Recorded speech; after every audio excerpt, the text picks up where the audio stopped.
opisina natin yung partisan natin. Gawin natin ito dahil ito po ay araw ng Bonifacio Day. Dakilang bayani na nakipaglaban sa revolusyon para sa ating bayan. Wag lang hindi bago lang. Alam ko, kukunti man lang tayo ngayon nandito, pero may darating pa po tayong mga kasamahan. Pero, kung isusuko natin yung ating mga karapatan, baka po lalo tayong malusubasin. Lalo tayong wawalang hiyain. Tayo naman po ay mananahimik kung sa simpleng palawagan, actually, hindi na simple dahil yung pambansa ate na nagsabi mismo na ang kapatid niya ay lulod sa droga. Tapos na po sana, at kayo po mga kapulisan dito, alam ko po, sumasang-ayon din po kayo sa ipinaglalaban namin.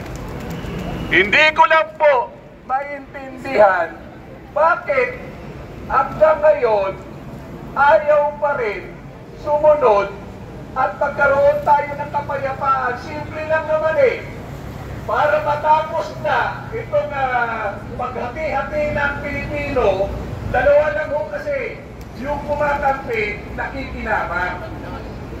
Yung mga ilaapi, pinabayaran. Ang hindi nagpapabayan, nagiging kriminal sa paningin nila. Alam ko po, kayong mga kapulisan, pamilya nyo, apektado rin. May mga anak kayo na pinoproteksyonan ninyo laban sa kriminal. Pero, itong labang ito po ay laban ng Pilipino. Alam ko po, alam nyo sa isip at puso ninyo na kung sino ang may dahilan kung bakit nagkakagalito ang bayan natin. Noon, sensitive ang mga kapulisan. Ilang revolusyon na ang ating pinagdaanan. Pero ito ang may pinakamalaking iskandalo at may pinakamalaking anomalya. Pero dahil nga sa kanya-kanyang adhikain personal, naghahati-hati ang bayan natin. Tandaan niyo po, kukunti man tayo ngayon, pero buong puso natin ipagmalaki na tayo ay Pilipino. Agree! Tama! Pilipino na lumalaban, Pilipino na ating pinana kay Andres Bonifacio. May dangal at may tapang, may paninindigan at may pagmamahal sa bayan. Marami hong nakikinig, marami pong nagmamadyak, naghihintay kung ano ang mangyayari. Ngayon pa lang po, isang distrito pa lang, hirap na ang bayan dahil ninanakaw ng mga politiko ating pinagtatiwalaan. Agree! At sino po ba ang namamahala sa bansa natin? Tayo po ay democratic country. Demokrasya ang humihiral sa atin. Demokrasya na binigyan ng karapatan, binigyan natin ng karapatan ang mga naglilingkod sa atin ngayon. Yung power nila ay nag-eliminate sa tao. At ang purpose niyan, kaya binigyan natin sila, pinagkatiwalaan natin sila para paglingkuran tayo. Ngayon, tanong ko, naglingkod ba sila sa atin? Sino ba ang umunlad? Ang bayan ba natin ang umunlad? Kayong mga kapulisan, tatanungin ko po kayo, hirap na hirap din po kayong magpatuisyon sa mga anak niyo. Inaaway din po kayo ng mga asawa nyo. dahil kulang ang perang sweldo ninyo. Kaya po sana hindi masama sumunod sa legal na utos. Pero pag alam naman po ninyo na illegal na yung utos, gamitin nyo naman po sana ang puso at isip ninyo at alalahanin nyo yung pamilya nyo. Yung po ay pakiusap ng isang Pilipino. Pakiusap ng isang tao na naglagay sa inyo.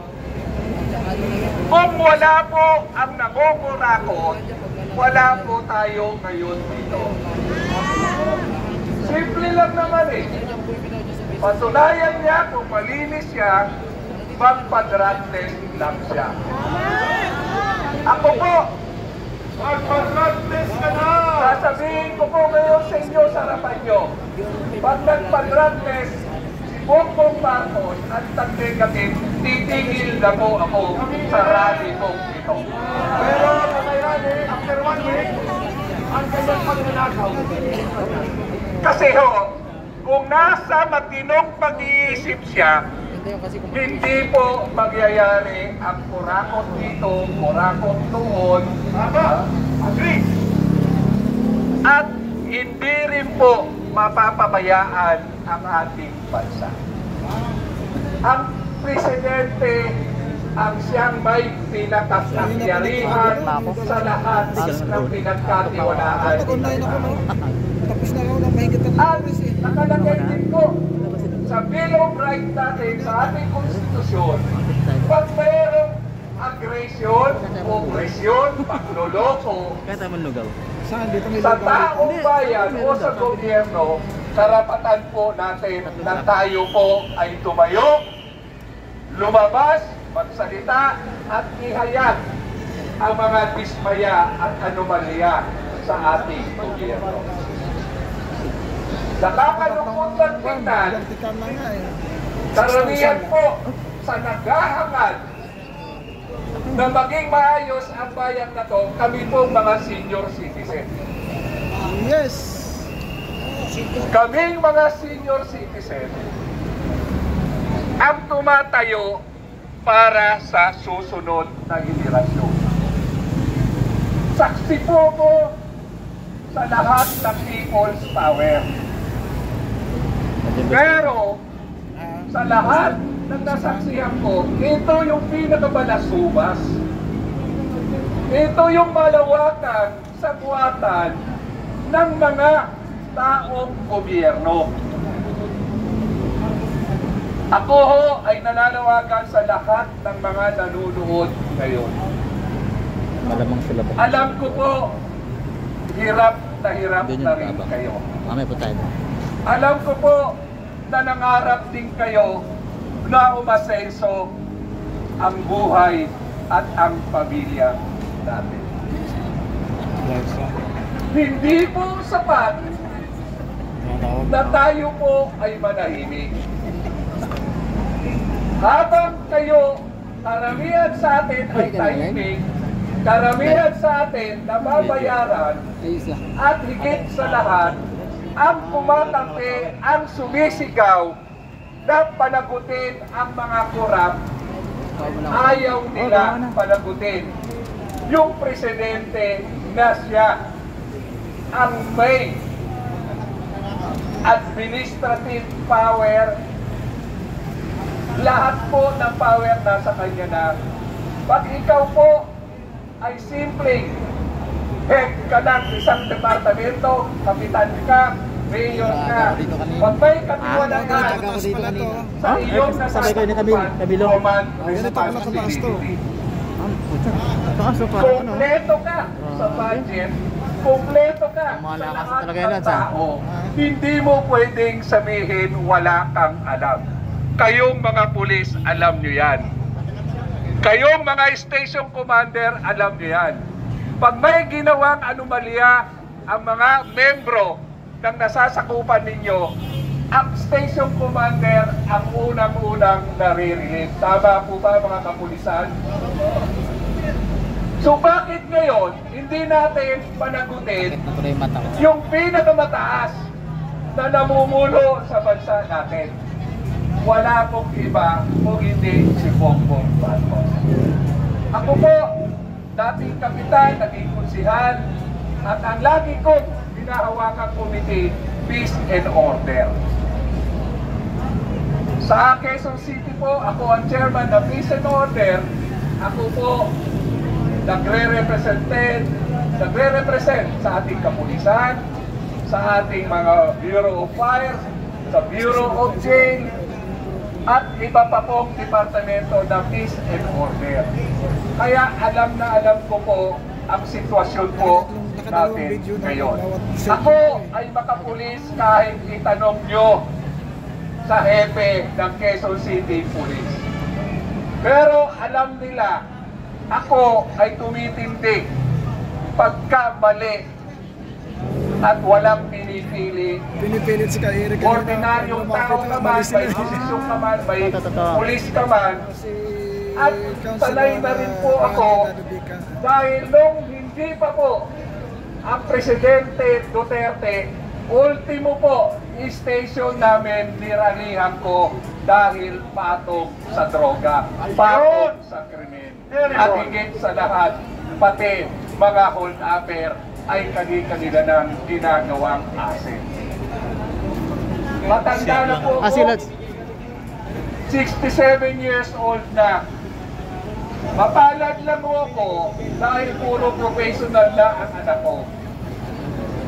Anak din po ako na isang mahirap, isang Bisaya.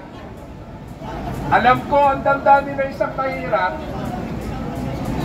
Naswerte po ako, nabiyayaan ako ng ating Panginoon. Kaya ang sabi ko sa ating Panginoon, Lord, wala akong maisusukli sa iyo kung hindi ang magsilbi ng tama.